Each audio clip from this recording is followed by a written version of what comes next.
Alors, en résumé, hier, on a eu un aperçu scientifique des enjeux autour des mers et des océans. On a entendu la position des scientifiques.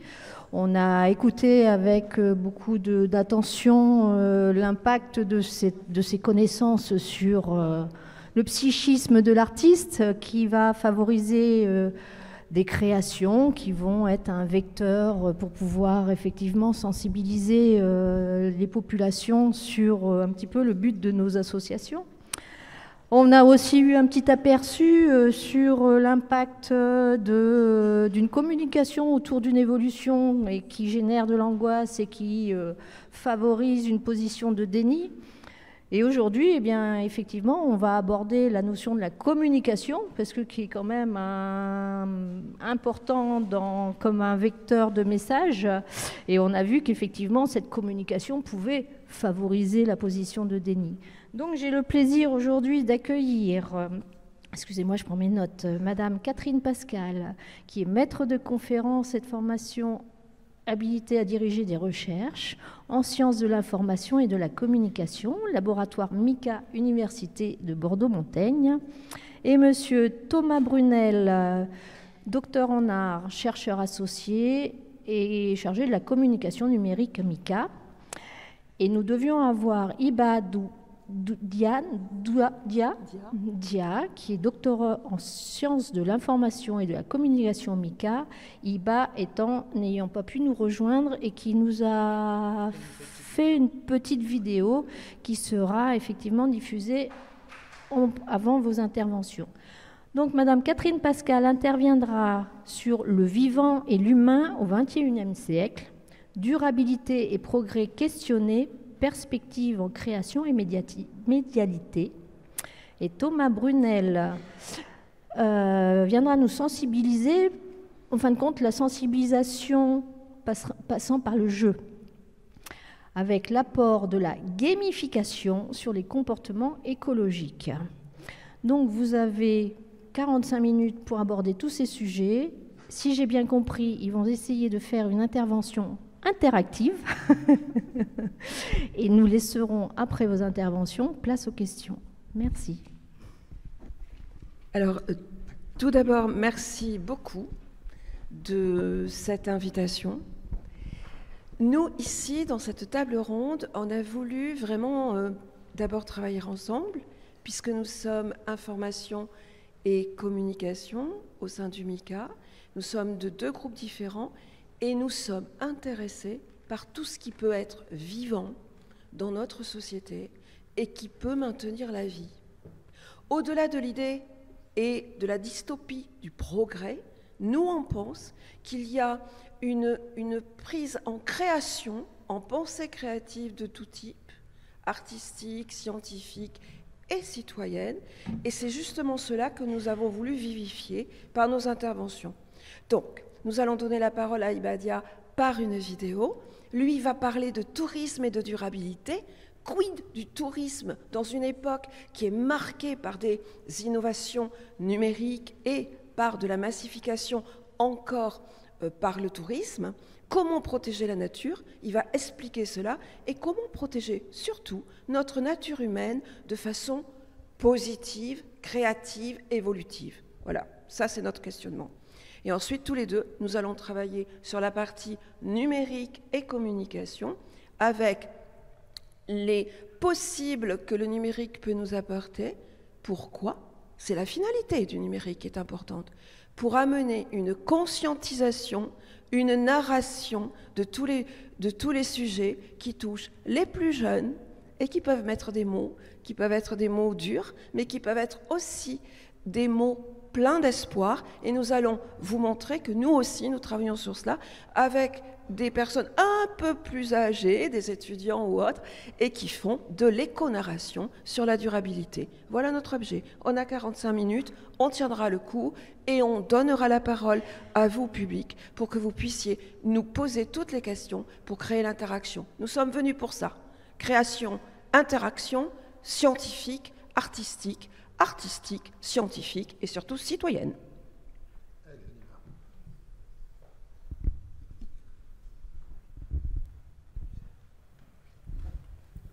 Mesdames, messieurs, chers collègues, je suis Iba Diaw, doctorant en sciences de l'information et de la communication, et je suis honoré de participer à ce forum scientifique répertoire précieux des formes, à travers une communication intitulée Tourisme responsable, convergence des innovations numériques, des arts et de la communication pour un impact durable au Sénégal. Tout d'abord, je vais vous faire part de ma thèse qui est intitulée Impact des innovations numériques sur le tourisme responsable dans le parc national des oiseaux de Djoudj et le delta du Saloum, qui sont tous deux classés au patrimoine mondial de l'UNESCO. Il s'agira pour moi ici de faire une analyse du rôle des dispositifs de la communication scientifique et touristique et d'explorer les processus de médiation et de médiatisation. Mon sujet principal de recherche, ou bien ma question principale de recherche, c'est de voir comment les innovations numériques peuvent être des alliés efficaces dans la promotion du tourisme responsable tout en préservant la richesse naturelle et culturelle de ces sites.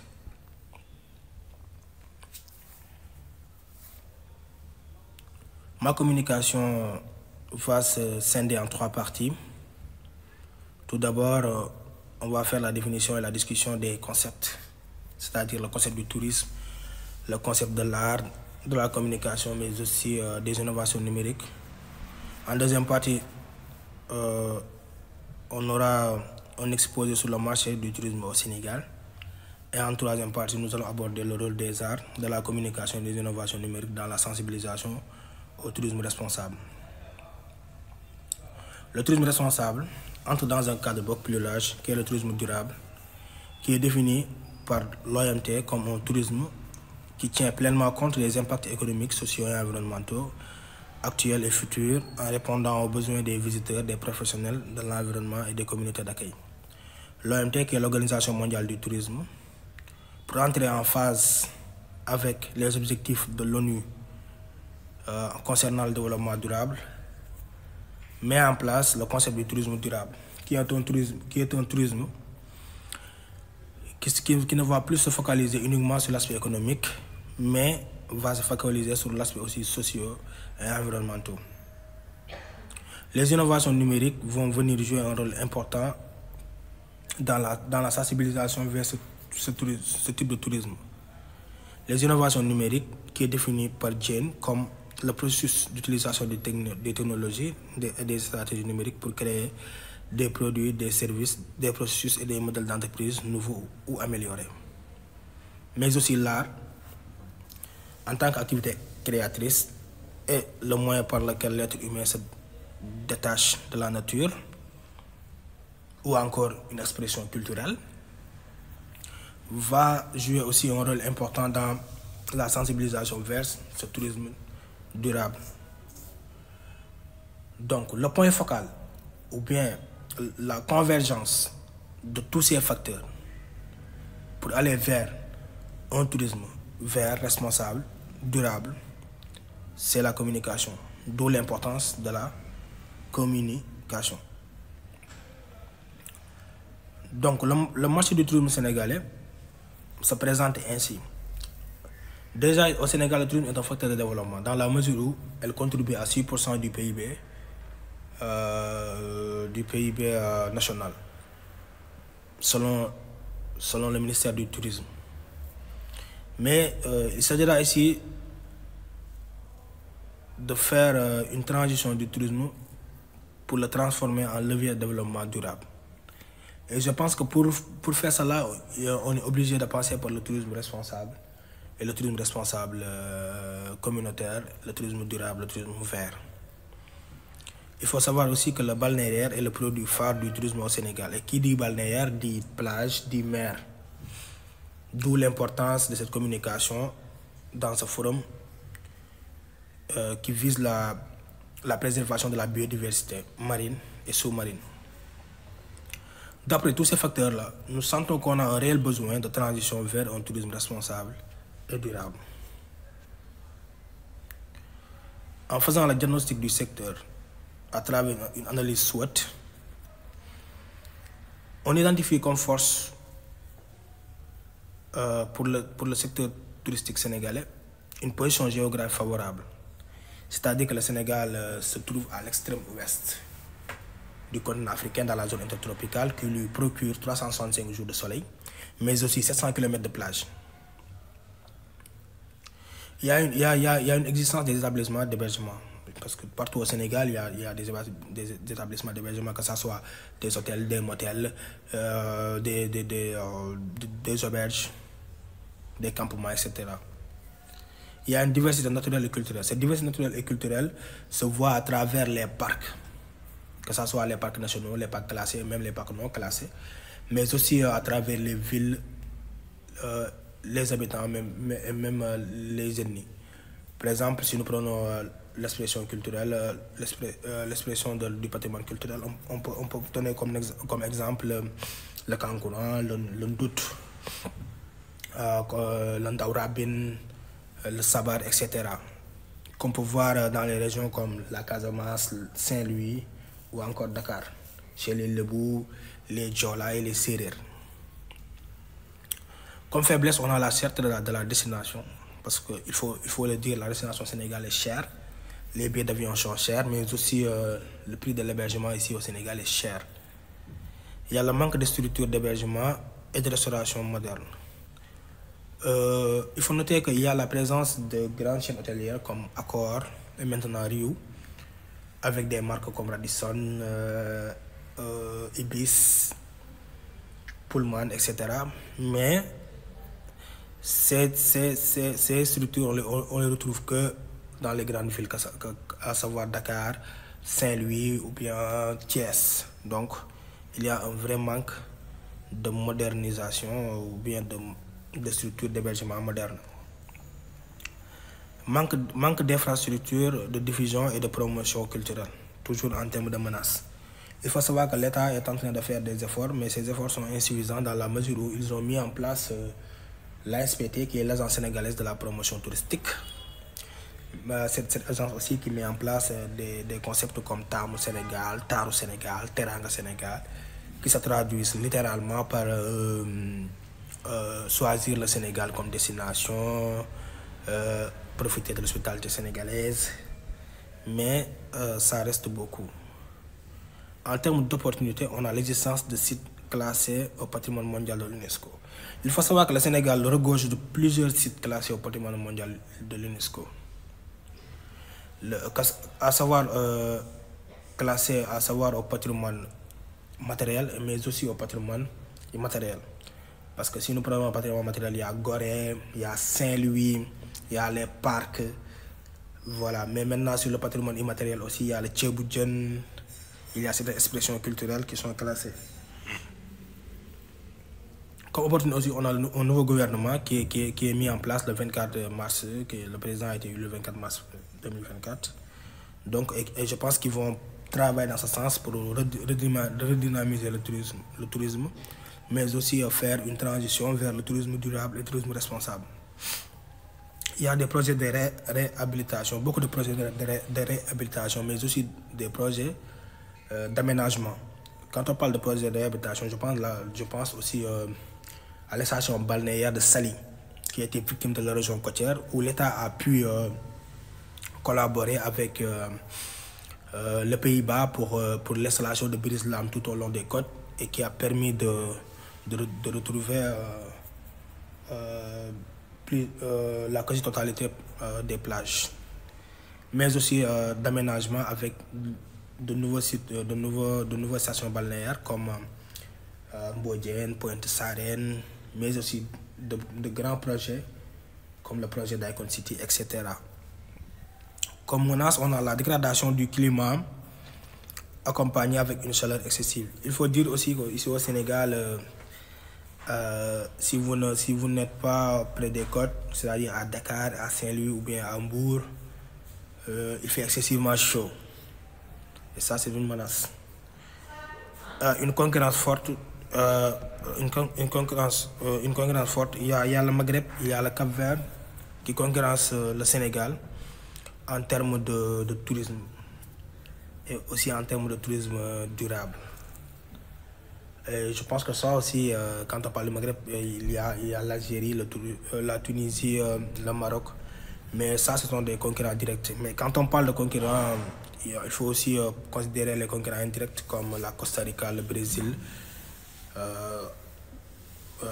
qui ont réussi à mettre en place des modèles d'écotourisme et de tourisme responsable réussis.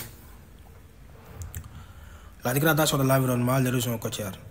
Oui, ça, ce sont des menaces qui sont naturelles dans la mesure où les régions côtières et la dégradation de l'environnement est naturelle. Mais je pense que la menace qui est beaucoup plus importante, c'est l'impact humain.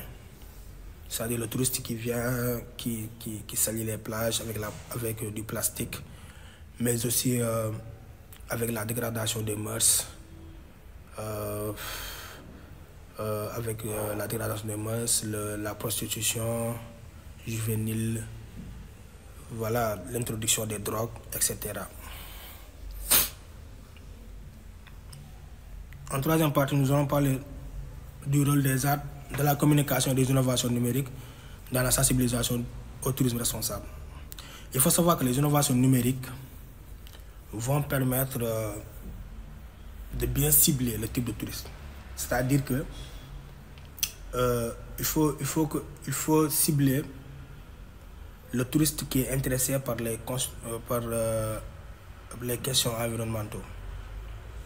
Parce que le tourisme qui va faire le touriste qui va faire de l'écotourisme est différent du touriste qui va faire le tourisme sexuel. Il est différent du tourisme aussi, du touriste autant pour moi aussi qui va faire du tourisme balnéaire. Donc les innovations numériques vont nous permettre à travers les canaux de diffusion, mais aussi à travers l'Internet qui est une base de données immense de cibler, mais aussi de toucher un public beaucoup plus large pour la sensibilisation au tourisme responsable et durable. Mais aussi l'art intervient dans la vulgarisation, mais aussi dans la sensibilisation. Et je peux vous suggérer des artistes comme Beniba, qui est un artiste danseur et qui met en place des chorégraphies en rapport avec la sensibilisation de l'environnement, mais aussi au tourisme responsable.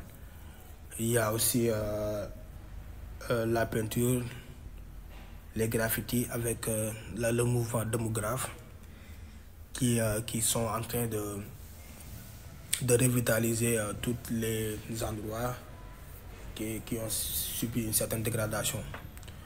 Donc l'art dans toutes ses formes, que ce soit l'art plastique, la danse, le chant et tout, sont des moyens pour pouvoir sensibiliser vers le tourisme responsable. En trois, on a la communication. La communication, que ce soit la communication interpersonnelle, la communication de masse. Voilà, la communication aussi, la communication joue un rôle très important.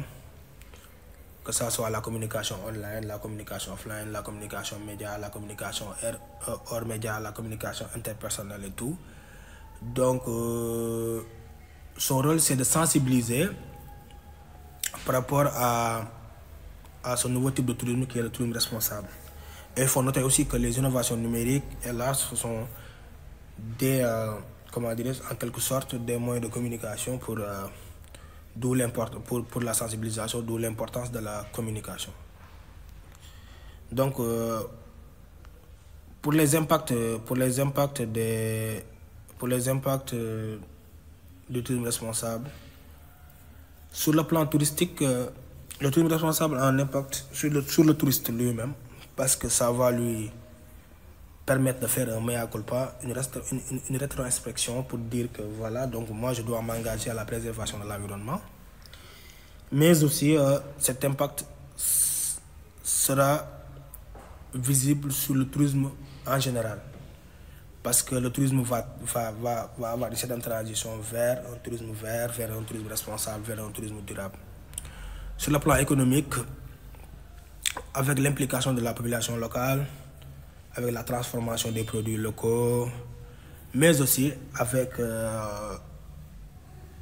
les artisans locaux qui vont vendre leurs produits, ça va booster l'économie, mais cette économie va être une économie verte. Sur le plan environnemental, ça va permettre la préservation de l'environnement, que ce soit au niveau des sites naturels, mais aussi dans d'autres endroits où le tourisme, l'activité touristique avait perturbé l'équilibre environnemental, que ce soit sur la faune que sur la flore. Sur le plan socio-culturel, il faut savoir que le tourisme responsable fait intervenir beaucoup la société, la population locale. Et les gens parlent même, maintenant on parle même de tourisme responsable communautaire, c'est-à-dire que c'est la communauté qui est mise en avant. Donc, et si la communauté est mise en avant, donc je pense que les expressions culturelles aussi vont être mises en avant, à savoir, par exemple, au Sénégal, ici, le kankourang qui était folklorisé, alors que le kankourang, c'est un masque qu'on porte et qui nous fait réincarner un esprit qui nous permet de protéger l'environnement, que ce soit le faune et la flore. Donc, à travers ce tourisme responsable communautaire, donc, ces expressions culturelles vont retrouver leur véritable rôle. À travers nos recherches, on a vu quelques cas de bonne pratique. Il y a la mise en place d'une équipe de pilotage. Bon, ce sont une ou des équipes de pilotage parce que c'est récurrent dans plusieurs sites, que ce soit par exemple au niveau de Joal Fadiouth, que ce soit au niveau du delta du Saloum. Il y a ces équipes de pilotage qui sont mises en place pour piloter des projets touristiques qui vont vers le tourisme responsable. Il y a l'accompagnement des acteurs vers une professionnalisation de leurs activités. C'est-à-dire que l'État accompagne les acteurs vers une professionnalisation de leurs activités. À travers, par exemple, le fonds GIP, la DER ou bien l'ANPEJ. L'État a mis en place des fonds pour financer les acteurs vers une professionnalisation de leur activité. Voilà. Il y a aussi la mise en place des bureaux d'accueil et implication de la population locale. Donc, si vous allez dans certains sites touristiques, que ce soit dans des sites comme Joal ou l'île au coquillage, on a l'installation des bureaux, des syndicats d'initiative et bureaux d'accueil. Ce sont des populations locales qui vont s'organiser en éco-guide ou bien, par exemple, en sensibilisateur pour sensibiliser les touristes sur l'importance de la préservation de l'environnement, mais aussi sur les aspects liés au tourisme responsable. Et je pense qu'ici au Sénégal, la localité qui l'a bien réussi, qui l'a plus réussi, c'est l'île de Marlodj, qui se trouve dans les îles du Saloum. C'est-à-dire que l'île de Marlodj, là-bas, la population a su mettre en place un bureau d'accueil et une syndicat d'initiative qui a réussi même à interdire l'utilisation des moteurs diesel sur l'île. Que ce soit la moto ou bien la voiture, ils n'ont plus accès à l'île. Maintenant, pour se déplacer dans l'île, on est obligé de se déplacer à vélo ou bien de se déplacer à charrette. Maintenant, même pour visiter les sites touristiques qui sont un peu distancés, donc on utilise la charrette, voilà, qui nous permettent de visiter Marlodj, Marfafako, Marsoulou, Marwandje, etc. Il y a aussi le développement des relations entre producteurs, artisans et prestataires touristiques. Maintenant, auparavant, on assistait au fait que les prestataires touristiques étaient obligés d'importer des produits, que ce soit des produits artistiques ou bien des produits alimentaires pour leur service. Mais maintenant, il y a un développement des relations entre les producteurs et les artisans locaux qui vont permettre une certaine consommation locale. D'après ça, on a pu faire quelques propositions pour la valorisation et la protection du patrimoine naturel et culturel. D'abord, il faut faire un inventaire complet de tous les éléments du patrimoine, que ce soit le patrimoine matériel et le patrimoine immatériel. Cet inventaire va nous permettre de savoir, d'avoir une base de données du patrimoine et de savoir comment on va faire pour préserver ce patrimoine. Ensuite, on va mettre en place des écomusées. Ces écomusées vont être différents des musées traditionnels, mais des musées qui auront une valeur écologique. Et ces musées vont entrer dans le cadre de l'écotourisme. D'où, en troisième position, on aura la promotion de l'écotourisme. L'écotourisme est un concept du tourisme qui rentre dans le cadre du tourisme durable, du tourisme responsable. C'est une forme de tourisme qui intervient même dans la construction, c'est-à-dire que on n'a pas le droit de faire des constructions en dur, c'est-à-dire qu'on va employer des matériaux qui vont se dégrader au fur du temps. Ensuite, en 4, on a l'organisation des manifestations culturelles. Donc, cette organisation des manifestations culturelles, elle va permettre à la population locale de s'impliquer, mais aussi de sensibiliser par rapport à, comment dirais-je, par rapport à ces concepts de tourisme responsable et de tourisme. Alors, merci à Iba Dia pour cet exposé sur son travail de thèse. Je vais laisser la parole à Madame Catherine Pascal et à Monsieur Thomas Brunel. Il vous reste 21 minutes et 40 secondes. Alors, je suis ravie d'être de nouveau là. Pourquoi on a fait passer la vidéo? D'abord, il est désolé de ne pouvoir venir, et c'est pour des raisons qui le dépassent et qui nous dépassent. Nous pourrons en reparler.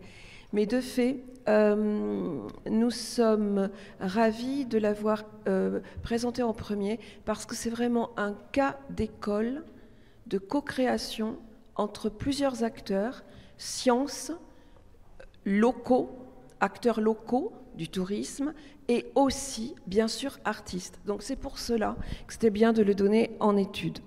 Alors, pourquoi je veux absolument expliciter ce qui est important dans une recherche terrain, c'est parce que je pense que la recherche terrain, je suis scientifique, est aussi un exemple de ce que nous pouvons, nous, apporter scientifiquement à d'autres types d'acteurs. Et à l'heure actuelle, ce qui est important, c'est de travailler sur le vivant. Je l'ai dit en introduction. Donc, vous avez vu mon titre. Donc, le vivant et l'humain au XXIe siècle, il y a des progrès qui sont à questionner. Il y a de nouvelles médialités. Donc, médialité, c'est en fait... la notion de médialité, c'est une notion de mise en média. Donc, on pense aux médias socio-numériques, bien sûr, mais on pense aussi à tout type de médias. Ça peut être aussi des médias artistiques. Donc, en fait, ce que j'ai mis là, c'est ma problématique de départ, qui est ma question de départ en tant que scientifique, mais qui est une question qui peut être posée par différents acteurs. Donc, en fait, c'est véritablement, à l'heure actuelle, qu'est-ce qui fait que on a un positionnement particulier sur le vivant? C'est qu'on se rend compte à l'heure actuelle que l'humain domine tout et qu'il n'a pas bien compris les liens qui existaient avec tout type de vivant. Et c'est pour ça que nous sommes là et que nous parlons de sensibilisation. Et nous pensons que nous pouvons travailler ensemble à la réponse de cette question qui est comment le vivant et l'humanité peut en effet créer grâce à l'art d'autres façons d'envisager de nouveaux récits, c'est-à-dire de nouvelles narrations. Et les nouvelles narrations, elles sont illustrées par les enfants, mais elles sont illustrées aussi par les artistes, mais elles sont aussi illustrées par les scientifiques. C'est-à-dire qu'il y a de nouvelles façons dès lors, et pour cela, nous avons travaillé avec nos étudiants sur l'association, en effet, ADE Méditerranée, pour travailler sur des mises en communication qui engagent les différents acteurs et qui les rendent responsables. Parce qu'on pense que la recherche peut être création si elle envisage la sensibilisation et la co-création de plusieurs types d'interprétations. Les politiques vont avoir une interprétation, les économistes vont avoir une interprétation, les scientifiques de sciences dures vont avoir une interprétation, et nous aurons une interprétation. Mais cette interprétation peut véritablement valoriser par des récits la prise de conscience de notre durabilité humaine aussi. Donc j'avais présenté, mais je vais être synthétique sur le fait, j'avais présenté ma communication sous 3 parties, donc le vivant comme un art intermédial, c'est-à-dire vraiment travailler cette notion de narration par le visible et le sensible, je vais insister sur ça. Une partie 2 qui proposait de comprendre tout d'abord ce qu'on entend par l'immédialité, c'est-à-dire ce qu'on voit comme ça, là, en regardant la plage, c'est-à-dire, oui, en effet, les restes de bouteilles plastiques qu'on a vues hier, etc. Et après, il y a une autre façon d'envisager ce réel. Il y a l'intermédialité, c'est-à-dire voir comment tous ces acteurs-là peuvent s'unir, se comprendre, pour engager une prise de responsabilité. Et c'est ça que j'entendais par intermédialité, c'est-à-dire travailler sur l'agir. Ça a été dit tout à l'heure, comment agir, comment amener une autre façon d'agir. Et ces effets d'intermédialité, en effet, nous permettraient, si nous arrivons à poser ces agirs, l'exemple du tourisme au Sénégal nous permet de comprendre les contingences et les enjeux, et si véritablement nous comprenons comment agir, et pas simplement contre-agir, mais j'allais dire post-agir, c'est-à-dire anticiper les actions pour que véritablement il y ait émancipation aussi de notre parole.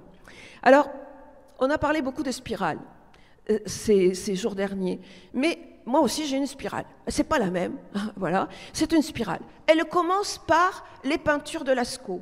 Voilà, elle commence par les peintures de Lascaux. C'est notre spirale, donc qui est issue de textes donc de Citon et puis de Flasser, donc un designer. Sincèrement, c'est une spirale qui montre qu'il y a plusieurs types de médias. Donc les premiers médias que nous avons connus en tant qu'humains, c'est les peintures de Lascaux. Mais ensuite, il y a eu les écritures. Et ensuite, il y a les techno-images. Et ensuite, il y a maintenant la programmation numérique avec l'intelligence artificielle.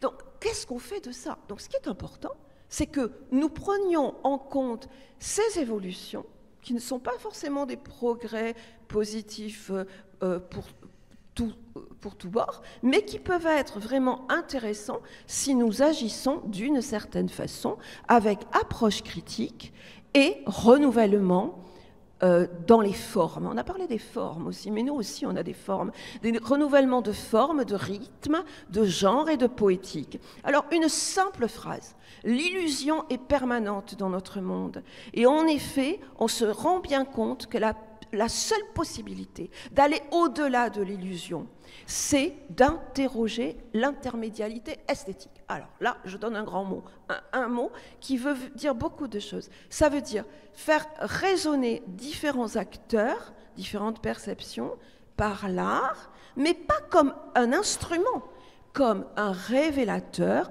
d'une autre façon de médier le réel, c'est-à-dire de relationner, comme diraient les Canadiens, avec le réel. Donc d'être humain, mais d'être humain d'une autre façon. Donc ça implique qu'il faut être créatif. Et pour être créatif, on émet l'hypothèse qu'un artiste peut être un acteur, mais que tout acteur peut être aussi à sa façon un artiste. C'est-à-dire qu'il peut dire à la fois la nécessité d'une sorte de révolte, qui est vraiment importante, une révolte par rapport à des injustices ou à des souffrances. Et j'ai travaillé beaucoup sur les textes de Chloé Delhomme pour tout ce qui était médialité narrative, et elle-même, je vous laisse lire si cela vous intéresse la diapositive, elle-même amène une approche critique créative avec son écriture pour, bien sûr, dénoncer les effets qui peuvent être périlleux de certaines industries. Le dernier mot, il est tout simple. Je pense que tous les arts peuvent être révélateurs de ce que nous vivons. Et ce que nous vivons, et je vais insister sur ça, c'est une autre forme de résistance qui va être nécessaire dans un agir qui ne sera pas un agir sous forme d'une action réelle, mais peut-être d'un autre agir qui nous permettrait de poser, ce qu'a dit Ibadia aussi dans d'autres termes, une mise en communauté humaine pour tout simplement aller au-delà d'un simple agir cartésien, et je sais de quoi je parle en tant que scientifique, aller au-delà d'un simple agir cartésien pour reprendre conscience de ce qui fait notre humanité, corps, esprit et âme, si véritablement on amène une certaine spiritualité à notre interrogation, sur quoi? Sur l'humain, qui n'est pas forcément le dominant de la sphère, mais qui doit vivre des interactions avec d'autres éléments de cette sphère terrestre. Merci à vous.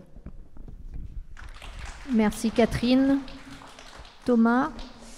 Oui, j'arrive. 10 minutes et... Je veux bien, ouais, si possible. 13 minutes? Non, t'inquiète, ça devrait être même... On a condensé. Hop. Je vous mets la diapo pour que vous ayez quelques images quand même en tête.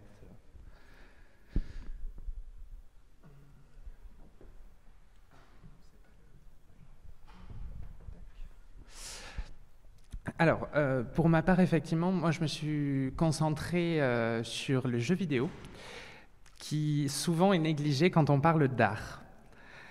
Le jeu vidéo, c'est quand même quelque chose qui concerne une quantité de la population assez massive, c'est-à-dire qu'on est en train de parler de 7 personnes sur 10 à peu près qui ont joué à un jeu vidéo à un moment ou à un autre de leur vie. Parce que même le solitaire est un jeu vidéo sur l'ordinateur. C'est quelque chose que beaucoup de gens ont tendance à négliger pour tout l'aspect esthétique du jeu vidéo. Dès que le nom du répertoire précieux des formes a été mentionné, avec la biodiversité marine, je n'ai pensé qu'à un seul jeu sur le moment, c'est Subnautica. Subnautica, on va passer les catégories de jeux, c'est pas grave. Subnautica, en fait, c'est un jeu qui vous plonge justement dans un environnement intégralement marin. Laurent mentionnait hier le fait que l'environnement marin nécessitait de prendre en compte les déplacements en 3 dimensions, et c'est justement une partie intégrante du jeu. On ne peut pas se contenter d'aller en ligne droite, on est obligé justement de penser à tout cet aspect, ce qui rend vraiment et renvoie énormément la pensée de Timothy Morton qui précise dans son livre Être écologique, l'environnement est environnant, enfin est environnant, il tourne autour. Le problème qu'on voit souvent dans la perception de l'environnement, c'est dans la pensée écologique d'extérioriser complètement l'environnement à l'humain. Il y a l'environnement et il est détaché de nous assez facilement. Les jeux ont cette particularité de pouvoir travailler sur l'immersion justement du joueur, de nous redonner envie en fait de replonger dans ces univers. Subnautica, par exemple, c'est 35 biomes différents. Alors voilà, pour vous donner une idée, la quantité d'espèces, on est sur plus d'une centaine d'espèces qu'il nous faut cataloguer pour mieux les comprendre, pour comprendre comment elles interagissent. Et ce sont des univers fictifs, en fait, qui vivent détachés de nous. Le joueur, en fait, doit trouver sa place dans cet univers marin qui est très enchanteur et qui vient avec tant de danger que d'émerveillement, mais qui, par contre, à aucun moment ne donne la possibilité au joueur de se défendre. Ce n'est pas un jeu de survie conventionnel sur l'aspect. Le but de Subnautica n'est pas de traverser tout l'univers en tuant tout ce qu'on rencontre. C'est de comprendre justement les mécanismes de fonctionnement des différentes créatures qui sont mises en scène, comment s'insérer nous dans cet écosystème, quel parcours nous allons devoir faire pour pouvoir justement mieux interagir avec, ne pas trop le déranger. Et tout ça dans un univers qui a été travaillé sur un aspect esthétique dans l'idée d'enchanter. Il y a des phases qui sont terrorisantes, avec des grottes extrêmement sombres où on entend des hurlements de créatures lointaines. Mais par contre, il y a aussi tout cet aspect bioluminescent qui fait un peu rêver, en fait, et qui nous force à nous avancer vers les choses, nous attire. Et au lieu d'avoir cette approche violente qui va rejeter l'humain, on essaie justement de plus faire interagir. Juste par curiosité, qui parmi vous a déjà joué à un jeu vidéo? Voilà, quand même. On est d'accord? Des joueurs occasionnels au moins, il y en a. Combien d'entre vous ont joué à des jeux vidéo qui se passent sous l'eau? Voilà. Et déjà, il y en a moins. Les jeux vidéo qui se passent sous l'eau, il en existe plusieurs. Il y a des... Bon, juste pour la petite parenthèse et pour faire plaisir à Laurent, en fait, toutes les espèces qui sont dans ces univers ont tendance à être basées sur des espèces réelles.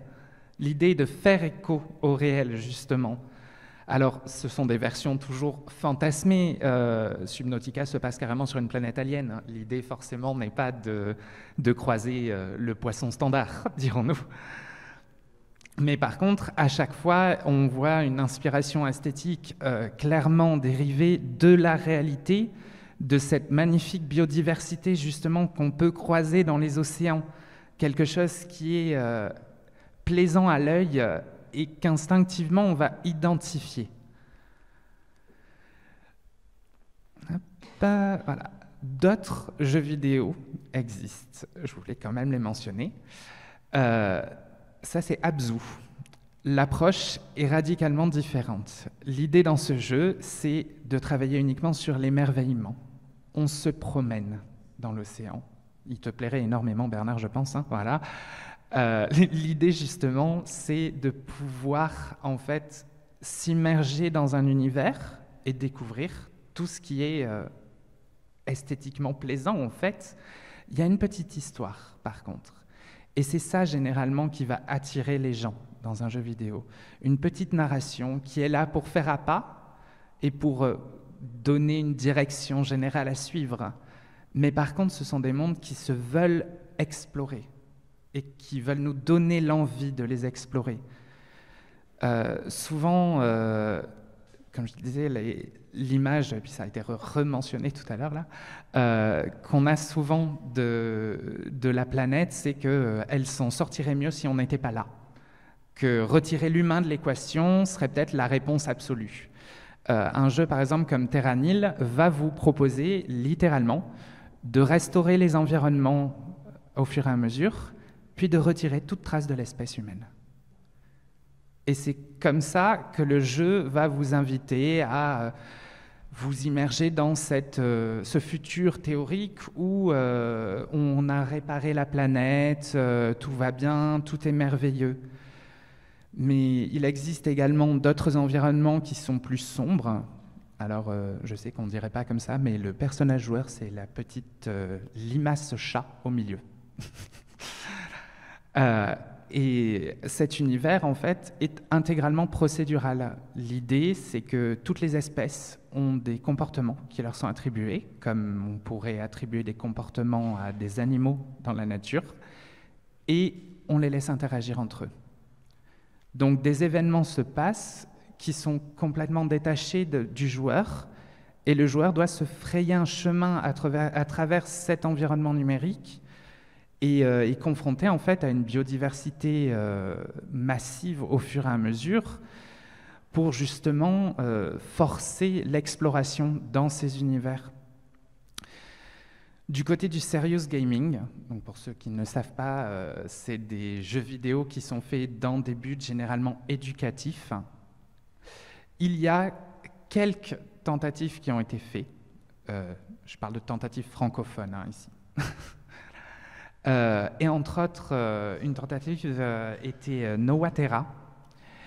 L'idée en fait de ce jeu vidéo était justement de confronter les élèves à des véritables situations.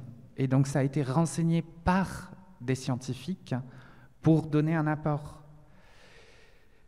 Et à chaque fois, de donner les informations aussi sur les conséquences du choix. Quel impact cela aura. À l'heure actuelle, et c'est effectivement ce que fait Bernard, la majorité des concentrations se portent sur changer les jeunes pour qu'ils changent à leur tour les parents. Le jeu est un des outils qui est souvent utilisé pour ça. Une citation de la personne en charge du projet, Maëlle Dufresne, que j'ai beaucoup aimé, qui est sur leur site, c'est que le jeu vidéo était une langue à prendre en compte. À l'heure actuelle, dès qu'on parle d'interagir avec l'environnement et d'éduquer les gens sur l'environnement, mettre en jeu, les amener à participer, ce que tu fais ni plus ni moins dans tes ateliers en fait, c'est ça qui va plaire, parce que juste de l'apprentissage brut, ce n'est pas une option. Déverser une pile de connaissances au pied d'un élève ou d'un étudiant, il n'a pas forcément l'envie d'apprendre. Par contre, lui donner envie d'apprendre en l'amenant par un autre chemin, là, c'est de suite beaucoup plus porteur. Je vous remercie pour votre attention. Logiquement, c'est bon. Alors, dès lors, nous sommes à votre écoute pour répondre à tout type de questions. En fait, ce qui est sûr, c'est que nous voudrions participer à ces notions d'interaction sur tout type de médias, sur tout type de création, pour que l'humain puisse s'immerger dans cet univers qui est en codépendance avec lui. Voilà, ça, c'était notre objet. Et le numérique peut aider, bien sûr, avec certaines dimensions souhaitables. Alors, le temps de faire passer le micro, merci Catherine et merci Thomas. Moi, ça me fait penser à Jules Verne, comme je le disais tout à l'heure. Jules Verne qui était un visionnaire, Jules Verne qui nous emmenait dans des mondes, mais on pensait que c'était de la science-fiction, etc. Aujourd'hui, est-ce que c'est de la science-fiction? Je ne le pense plus. Mais vous nous faites rêver avec votre manière d'aborder tout ça, ces mondes imaginaires. Et puis vous nous amenez dans ce monde imaginaire de l'enfant qui est nécessaire et qu'on perd en vieillissant, en grandissant. Donc, merci à vous pour cette vision un peu plus ludique et ce lien que vous essayez de mettre parmi les vivants, cette mise en mots pour mettre du sens dans tout ça, et je pense que c'est nécessaire. Donc, merci à vous deux, et puis place aux questions à la salle. Avec plaisir. Alors, merci beaucoup. Ce jeu vidéo me fait penser à l'ambivalence dont on parlait, de l'art. C'est-à-dire le fait qu'il y ait à la fois du merveilleux et du dangereux, du menaçant, du terrible, à la fois, même si quelquefois c'est en fonction des découvertes, etc., c'est pas monolithique, c'est à la fois ce milieu dans lequel on évolue en jouant, et c'est aussi questionner la place de l'homme, finalement, nous inciter en tant que joueurs à questionner cette place de l'homme, et donc c'est une question aussi de point de vue. Tout à l'heure, Thomas, tu disais, il y a des jeux qui, finalement, se réfèrent beaucoup, en ce qui concerne les espèces, au réel, c'est-à-dire faire des échos, se fonder sur le réel. Et en fait, j'avais presque envie, tu as tout à fait raison dans ce que tu dis, évidemment, mais on avait presque envie de dire, mais quel réel? Quel écho réel? Parce que là, finalement, on a un écho au réel, mais à un autre réel. Et ce réel parle de cette notion de milieu et d'intermédialité que soulevait Catherine Pascal. Donc finalement, c'est un autre abord du réel que proposait l'artiste. Je vais rebondir sur quelque chose que citait Francesca hier, les fameuses gouttelettes de Flug. Je n'arriverai jamais à me souvenir d'une mot. Gouttelettes de Flug. En fait, ce que les artistes nous apprennent depuis bien longtemps, et merci aux jeux vidéo et merci à Thomas de le porter aujourd'hui, avec donc d'autres technologies et d'autres types de médias et de propositions artistiques. Mais ce que nous apprennent les artistes depuis très longtemps en peinture, c'est que dans une peinture, il n'y a pas l'individu et puis le fond qui est vide. Tout est plein de touches, de formes en interrelation. Et finalement, ces gouttelettes de flux, elles sont là. Et ce que ont remis en cause les théoriciens de la Gestalt théorie, de la forme, et par exemple, on a un représentant, si vous voulez avoir des traductions en français, qui est Paul Guillaume, par exemple, hein, qui s'appelle Psychologie de la forme, eh bien, ces théoriciens-là ont analysé la différence entre forme et fond, entre le dedans et le dehors, etc. Et c'est une pensée analytique du monde qui correspond bien à notre façon de penser, puisque binaire, hein, par opposition, on est obligé de penser comme ça, ok, mais pas à une pensée artistique qui va plutôt choisir, ça c'est Anton Ehrensweig dans l'ordre caché de l'art, qui va choisir plutôt une pensée syncrétique, comme par ailleurs celle de l'enfant, mais qu'on va retrouver autrement grâce au génie des artistes qui peuvent nous permettre finalement de travailler le monde, je vais dire un mot qui est mal à propos, donc je n'ai pas le bon mot, mais dans son épaisseur en fait, dans cette épaisseur du monde. Alors ça, c'est pas de l'épaisseur, parce qu'on est dans la fluidité du monde tel qu'on croit le vivre dans le jeu vidéo, qu'on le vit réellement, puisque finalement on est en action là-dedans. Voilà. Alors tout ça pour dire, pour relier les gouttelettes de Flug, le jeu vidéo, l'intermédialité et cette façon de vivre qui nous permet de le penser sans le penser, parce que quand on joue, nous on est là entre chercheurs, etc., donc on le pense, mais quand on le joue, je suppose qu'on le vit. Donc on ne va pas le théoriser comme ça, mais on le vit, donc on le reçoit, et donc on a une autre appréhension du monde. Voilà. C'est pas vraiment une question, mais... Alors je vais me permettre juste de rebondir très vite fait là-dessus. Une chose en fait qui est souvent négligée, c'est l'effort qu'il est nécessaire de faire quand on joue à un jeu vidéo. C'est beaucoup plus complexe qu'il n'y paraît. Et je sais que vu de l'extérieur, pour la plupart des gens, on voit juste des gens qui jouent. Sauf que les jeux vidéo comme ce genre-là, qui sont des jeux de survie, vont nécessiter de connaître les règles, les apprendre, les maîtriser. Et ce sont les seuls moyens, en fait, de réussir à avancer dans le jeu. Donc il y a un effort d'apprentissage massif dans le jeu vidéo. C'est pour ça aussi que rendre ludique un apprentissage comme celui sur la biodiversité et la protection de la nature va justement intéresser les gens plus facilement, parce que c'est pas juste « tiens, lis ce livre ». Voilà, il y a une véritable volonté d'aller piquer la curiosité. Et c'est pour moi le travail qu'arrivent à faire des artistes et beaucoup de formes d'art, justement, c'est interroger et juste commencer une curiosité qui ensuite va amener à la recherche par derrière, par les gens. Alors, je rebondis sur ça, parce que en effet, on a parlé beaucoup de sens à donner, mais en fait, le mot sens veut dire beaucoup de choses. Donner du sens, faire sens, et surtout sentir les sensibilités, le sensible.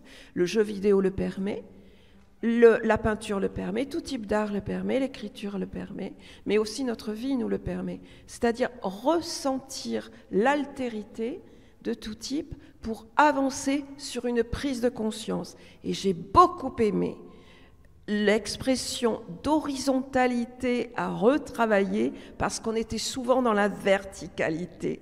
Et j'ai beaucoup aimé cette sensibilité qui est sortie d'artistes, qui montre bien que cette horizontalité, transversalité, pluridisciplinarité, multidisciplinarité, bon bref, tout ce qui est pluriel, et tout ce qui peut être aussi compris en horizontal, doit être vivifié. Et c'est pour ça que nous sommes là.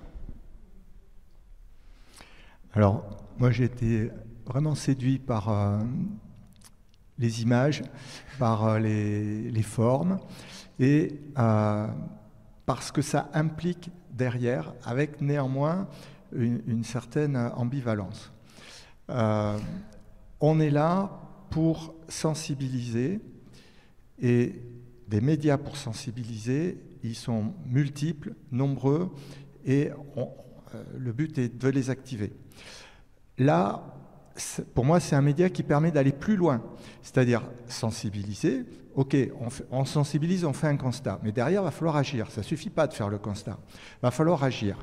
Il va falloir agir mais l'écologie est tellement compliquée que on ne peut pas laisser les manettes à n'importe qui. Il faut comprendre. Il faut comprendre, et il faut comprendre que si on appuie sur un bouton, va y avoir des conséquences auxquelles on ne s'attend pas du tout. Vous pouvez appeler ça l'effet papillon, ce que vous voulez. En écologie, c'est manifeste que le nombre de fois où l'humain a voulu agir positivement, avec une très bonne volonté, et ça a été catastrophique. Et donc ça veut dire qu'il faut au moins comprendre que la solution n'est pas évidente, à défaut d'avoir les bonnes solutions. Et des jeux comme ça permettent de mettre de la complexité, apparente ou pas, peu importe, en tout cas de la complexité. Thomas, quand tu dis il y a un apprentissage, pour moi ça c'est très bien, parce que la vie, elle n'est pas simple, non. La vie, elle est complexe, l'interaction entre les organismes, entre eux et leur environnement, qui se résume par tout simplement l'écologie, c'est extrêmement complexe. Et là, on peut aller au-delà de la sensibilisation, on peut aller à montrer que c'est complexe et qu'il ne faut pas s'imaginer que les solutions sont simples. Et par contre, montrer aussi que la nature est belle, qu'elle soit réelle ou fictive. Elle n'est pas si fictive que ça, parce qu'elle colle au réel. Alors par contre, moi je ne l'ai pas entendu comme Cécile, moi j'ai entendu au réel, en tant que paléontologue, au pluriel, plein de réels qui se sont succédés. Je dois reconnaître qu'il y a des fossiles dans le monde de Subotica. Ils ont fait toute l'histoire de la planète. J'en ai reconnu plein. Et donc ça, pour moi, c'est vraiment un moyen dans lequel je pense qu'il faut s'investir et apprendre par le ludique. Ça, c'est quelque chose d'extrêmement efficace. Néanmoins, quand des défenseurs de l'environnement vont à un congrès, il y a toujours quelqu'un pour aller pointer du doigt le fait que mais il y allait en avion, son bilan carbone, ceci, cela.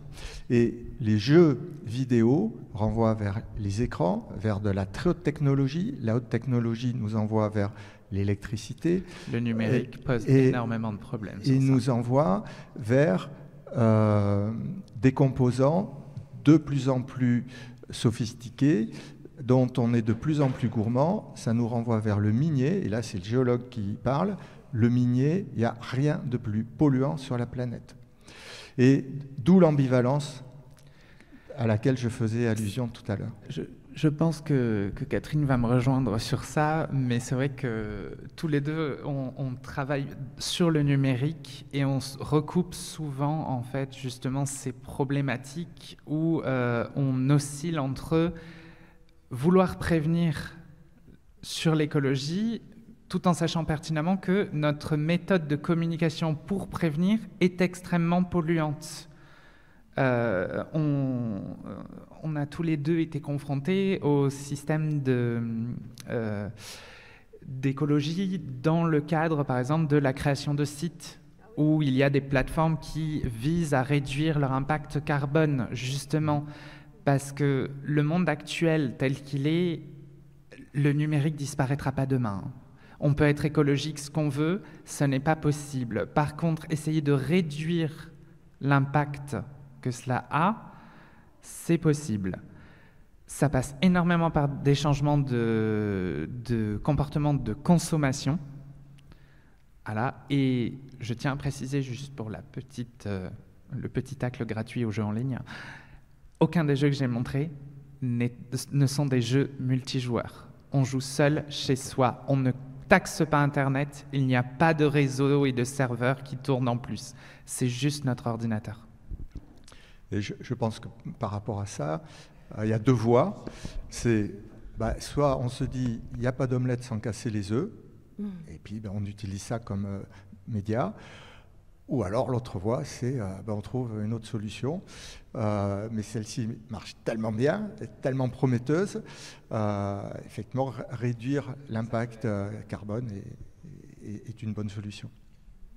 Moi je vais rajouter une chose, parce que c'est vrai qu'on utilise aussi tous les supports, Et c'est important pour les jeunes, pour leur faire comprendre dans l'environnement dans lequel on est. On utilise les supports papier, les supports numériques. Et puis surtout, on les axe aussi sur du réel. On met des aquariums dans les classes pour qu'ils touchent de près comment ça s'organise dans l'eau. Parce qu'une chose que peut-être vous ne savez pas, c'est que ce qui se passe sur Terre ne se passe pas sous l'eau. On est dans un environnement totalement différent. On est déjà en 3 dimensions. La nature ici, elle est claire, elle est facile. Un animal, il bouge. Une plante, elle est fixe. Dans l'eau, c'est pas du tout la même chose. Le corail est fixe et c'est un animal. Donc, l'environnement sous-marin a plein de choses. Alors nous, on a une chance, Valérie, c'est que le jeu vidéo, on l'a en permanence sous nos yeux, puisque chaque fois qu'on fait une plongée, on le dit souvent, on ne voit jamais la même chose, même sur le même site. Et c'est ça qui est extraordinaire. Alors nous c'est pas du réel, il n'est pas effrayant, il est agréable, on est bien dedans, c'est une réalité qui est paisible.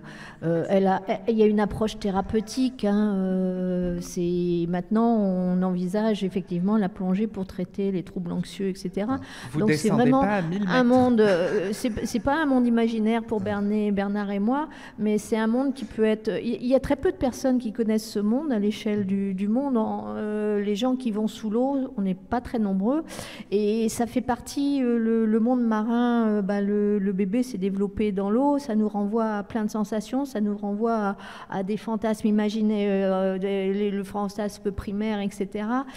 C'est un monde qui nous renvoie à beaucoup d'émotions, plus ou moins agréables, mais il faut aller le connaître, ce monde, pour pouvoir l'expliquer, pour pouvoir comprendre ce qui se passe, et c'était un peu le but qu'on avait avec Bernard, c'est comment arriver à faire toucher du doigt ces émotions qu'on ressent, parce que protéger quelque chose, si on ressent une émotion, on comprendra beaucoup plus facilement et on sera peut-être un peu plus à même de communiquer correctement là-dessus.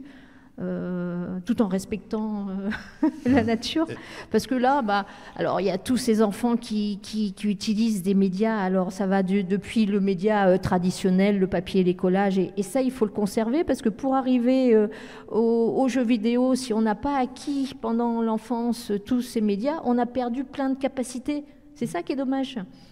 Ce monde où on n'a que des capacités virtuelles, personnellement, ça m'effraie. Non, logiquement, les deux doivent être travaillés de concert. Et je vous dis merci parce que vous avez fait un effort de communication aussi. Vous avez employé des termes qui sont doux, qui sont rassurants. Vous n'avez pas employé de termes qui nous ont fait peur. Et ça, c'est génial. Ces enfants, ils sont sur le papier, sur le carton, sur le dessin, sur la pâte à modeler.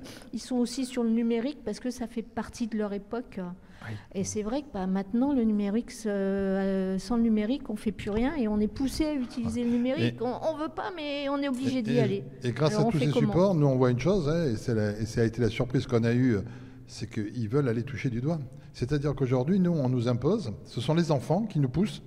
On a ouvert les pôles plongée dans les établissements, c'est-à-dire qu'on forme des gamins qui veulent, eux, aller toucher, aller voir de près. Donc on est en train d'en former, là, on fait des sessions, parce qu'ils ont envie d'aller dans cet espace. Il y a l'essence. Et c'est extraordinaire de les voir. Voilà.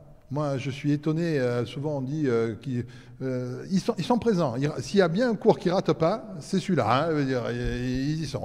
Voilà. Bon, le numérique, il va envahir le sens, l'audition, il va le tactile, parce que je suis avec ma Game Boy, enfin je suis avec mes manettes, mais le visuel...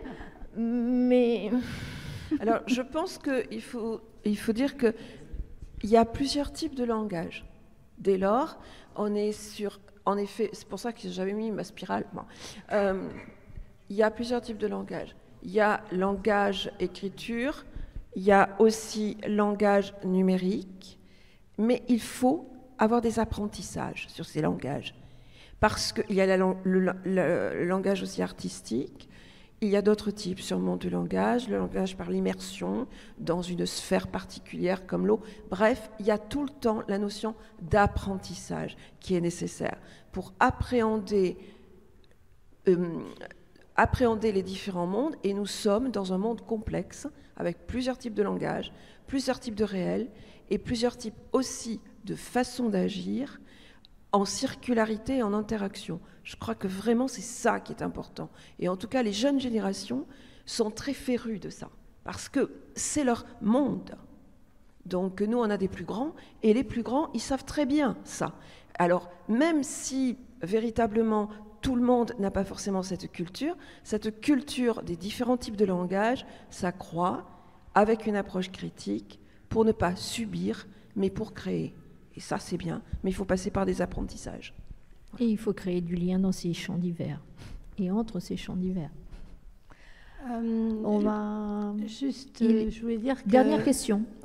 Alors, ça oui, va être compliqué, il va falloir qu'on y aille. Ouais, juste pour dire que Thomas Brunel, ton exemple était très très bon de Subnautica, que c'est quelque chose qui va dans le temps, qui joue avec le temps et l'apprentissage, et c'est pour ça que c'est peut-être plus facile d'appréhension. Ça existe dans les œuvres qui jouent avec une certaine temporalité. Quand c'est des images fixes, ça peut se jouer avec du langage pour retrouver cette notion de narration, mais ça existe aussi dans les images fixes et les arts plastiques d'images fixes. Pourquoi ? Parce qu'on y comprend la poétique et le processus de création qui est en jeu. Voilà, c'est tout. Je termine juste là-dessus pour comprendre différents types d'art. Et moi, je vais dire que si on ne veut pas rester enfermé comme le copain d'hier, il faut qu'on y aille. Parce que hier, il y a un copain qui restait... Voilà.